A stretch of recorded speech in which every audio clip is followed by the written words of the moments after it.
So human teeth, teeth का जो आपको पता है प्राइमरी फंक्शन क्या होता है?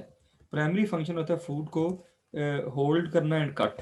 तो the primary function of teeth is to hold and cut the food, to hold and cut the food.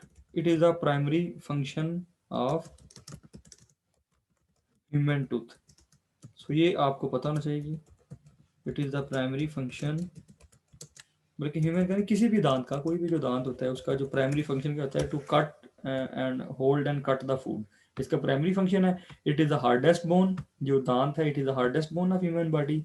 ये इनके दो सेट होते हैं, प्राइमरी सेट और सेकेंडरी। प्राइमरी को बेबी या मिल्क टीथ भी कहते हैं। इनकी तादाद हमें पता है 20 होती है और 6 महीने की उम्र से निकलना शुरू करते हैं और ये 3 साल तक निकलते जाते हैं।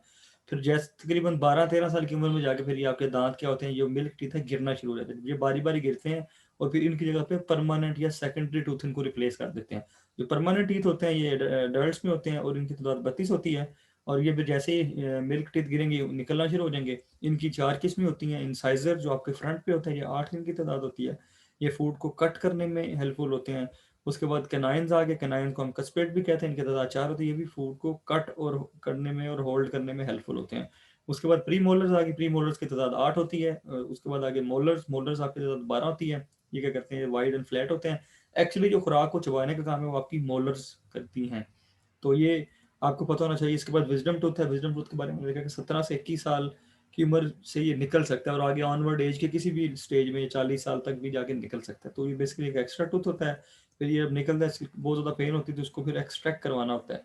अगर हम टूथ की स्ट्रक्चर की बात करें तो हमारे पास 3 इसकी लेयर्स होती हैं। फर्स्ट या आउटर मोस्ट लेयर, जो फर्स्ट लेयर है जिसको हम टूथ एनेमल कहते हैं, it is the hardest part and it is the hardest tissue of human body. ये प्रोटेक्टिव लेयर होती है ह्यूमन टीथ की। ये इनऑर्गेनिक होता है, non living part of tooth, तो मतलब इसकी सेंसेशन नहीं होती। इसके बाद सेकंड लेयर आपकी है डेंटाइन और आइवरी। ये सेकंड लेयर है, ये it is soft bony tissue. Main जो दांत का जो मैस है वो डेंटाइन या आइवरी बनाता है। जब हम दांत खाना खाते हैं, कोई भी काम करते हैं, तो जो भी दांत के ऊपर जो प्रेशर पड़ता है वो मेन ही पार्ट एब्जॉर्ब करता है। नेक्स्ट आपका डेंटल पल्प।